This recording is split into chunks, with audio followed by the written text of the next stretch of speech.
installed 8 high-definition cameras around my home for one reason: peace of mind.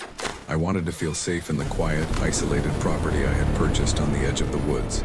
But what I found instead was a nightmare that defied every law of physics I understood. Before we dive into these recordings, if you enjoy exploring the darker, unexplained corners of reality, please hit the subscribe button and join our community here at Nocturna Horror. Over the course of 30 days, I kept a meticulous log of the footage, expecting to see nothing but the sway of trees or the occasional stray animal. What I captured, however, was a slow-motion invasion of my own domestic reality, a sequence of events that turned my sanctuary into a cell of psychological torment. It started on the first night. I was sitting in the living room, reading, while the cameras hummed in their housings. The motion alerts triggered at 3 in the morning, which I initially dismissed as a software bug. When I opened the application on my phone, I saw a static-filled frame of the hallway. There was nothing there, just the empty expanse of the floor. I checked the logs again, but the motion detection icon remained illuminated, pulsing like a heartbeat in the corner of my screen. I went back to sleep, telling myself it was just a sensitivity issue with the infrared sensors. The next day I scrubbed through the footage, but the file for that specific timestamp was corrupted. It appeared as a jagged glitch in the timeline, a black void where 3 minutes of my life had simply ceased to exist. I felt a cold prickle of unease, but I was still rational, still believing in the reliability of my hardware. By the 5th day, the patterns began to emerge. Every night at 3 in the morning, the hallway camera would record a momentary drop in ambient temperature. My smart thermometer, connected to the same network, would register a sudden plunge of 10 degrees. Despite the heating system running perfectly, the footage showed nothing, yet the audio feed captured a sound that made my skin crawl. It was a rhythmic, wet, dragging noise, as if something heavy was being pulled across the hardwood floor just out of the frame's reach. I stayed up on the 7th night with my eyes glued to the monitor. I watched the screen with a mixture of terror and scientific detachment. At precisely 3 in the morning, the screen flickered. A shadow, not cast by any object in the room, detached itself from the wall near the bookshelf. It didn't move like a human. It rippled, a distortion in the air that looked like heat haze on a highway. It lingered for 5 seconds, and then vanished. I checked my own reflection in the window. I was sitting upright, frozen in place. I wasn't moving, yet the shadow seemed to mimic my posture, mocking me from the depths of the digital feed. I began to wonder if I was losing my mind, if the stress of isolation was manifesting as visual hallucinations, but the cameras were recording the data independently of my perception. I had physical proof of something that shouldn't be there. By the 2nd week, the house began to feel different. The air tasted metallic, and I found myself constantly checking the deadbolts even when I was standing right next to them. I started reviewing the footage from the exterior cameras, hoping to see a trespasser or an intruder, something flesh and blood that I could confront. Every outdoor camera showed the same thing. The perimeter was silent, the woods unmoving. Yet when I checked the interior sensors, the motion alerts were frequent. They were occurring in rooms I wasn't in areas I had just left. I started seeing them, these subtle, impossible shifts. A chair would be turned 3 inches to the left. A book lying flat on the table would be slightly angled. Nothing was ever stolen. Nothing was ever broken. It was as if the environment itself was being rearranged to suit a consciousness that didn't belong to me. My sleep suffered. I felt as though I were being watched even when the cameras were focused elsewhere. The paranoia became a physical weight. I stopped recording the files to the cloud and started keeping a dedicated hard drive, fearing that someone was hacking the stream and altering the footage in real time to gaslight me. I became a prisoner of my own documentation, spending my days editing, zooming, and enhancing, trying to catch the phantom in the act. On the 20th day, the footage turned truly unsettling. I was reviewing the hallway feed from the previous night, and I saw myself. Or rather, I saw a figure that looked exactly like me, walking from the kitchen to the bedroom. I felt the breath leave my lungs. I hadn't been in the hallway at that time. I had been in the basement checking the server rack. I zoomed into the figure on the screen. The gate was wrong. It moved with a jerky, disjointed fluidity that suggested it was unfamiliar with the mechanics of a human body. It stopped in front of the hallway mirror, but it didn't look at its own reflection. It looked directly into the camera lens. Its eyes were not eyes, they were hollow, gray pits that seemed to absorb the infrared light. I sat in the darkness of my living room, the glow of the monitor illuminating my pale, shaking face. I felt a sudden, sharp breeze against the back of my neck. I didn't turn around. I knew that if I turned around, I would see the exact same thing I was looking at on the screen. The entity wasn't just in the footage, it was in the house. It had been there since the first day, learning my habits, observing my reactions, and waiting for me to realize that I was no longer the sole inhabitant of my home. In the final week, the incidents escalated beyond the digital realm. The recordings showed me performing tasks I had no memory of. I saw myself on camera standing in the kitchen, arranging knives in a perfect symmetrical circle on the countertop. I saw myself staring into the wall for hours, my lips moving in a silent, frantic prayer or perhaps a dialogue with something invisible. The realization hit me with the force of a physical blow. The cameras weren't exposing the presence. They were documenting my slow replacement. The entity was using my body while I was in the state of sleep, or worse, while I was awake but unaware. The footage from the 28th day showed me walking toward the basement, turning off the cameras one by one. I hadn't touched those controls. I watched myself on the screen, my own face devoid of any expression, reaching out to unplug the recording equipment. I felt a wave of nausea. I wasn't the one doing this. I was being sidelined, pushed into the background of my own existence while this shadow observer operated my life like a marionette. On the 30th day, the archive was nearly full. I decided to watch the final clip, the one recorded while I was asleep in my bed.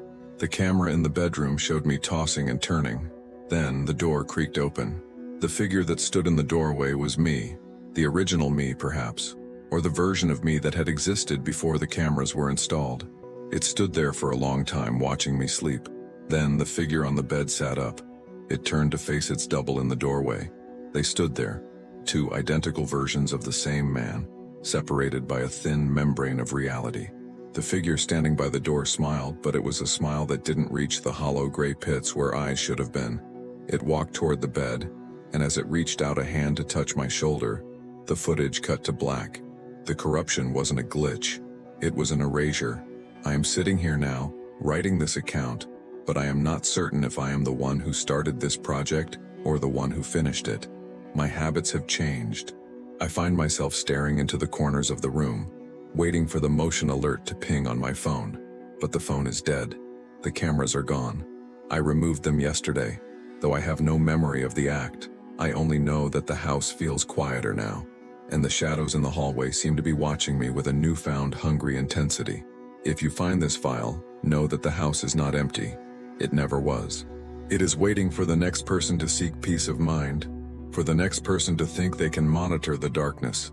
If you found this story chilling and want to see more investigations into the unknown, subscribe to Nocturna Horror and turn on notifications, because some things once seen become a permanent part of your life.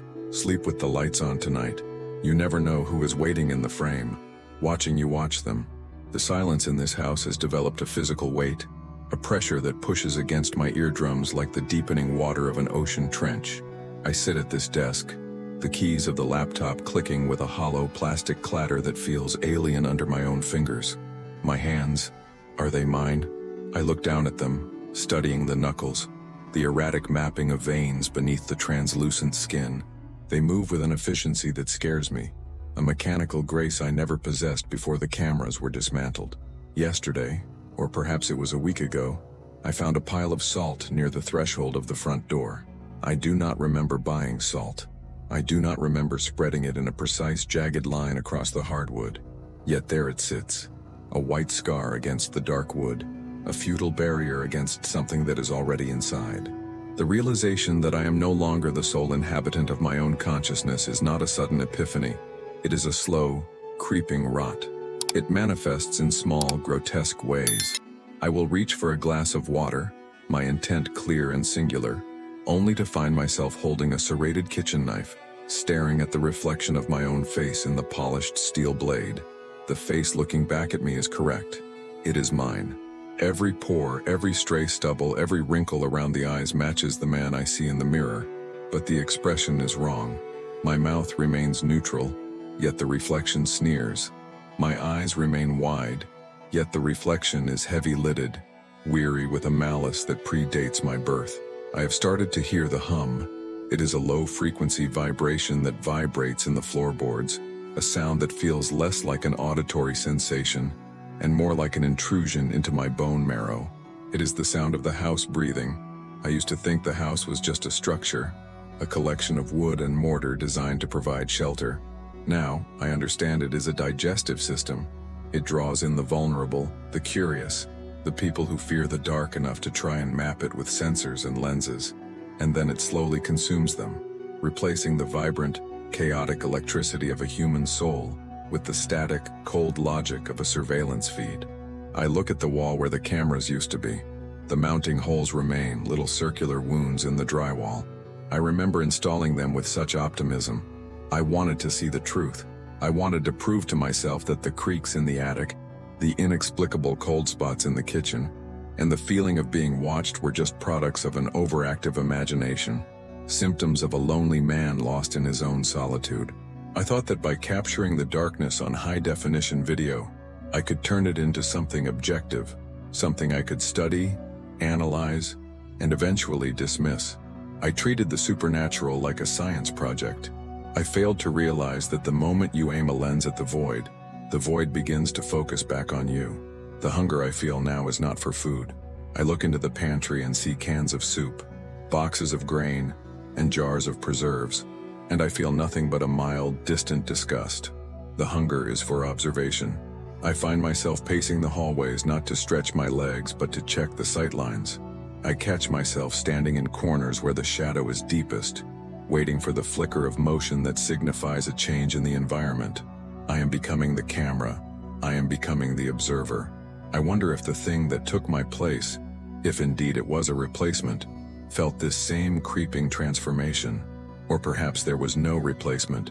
Perhaps I am simply the latest iteration of a loop that has been running in this house for decades. Do you know what happens when you stare at a screen for too long?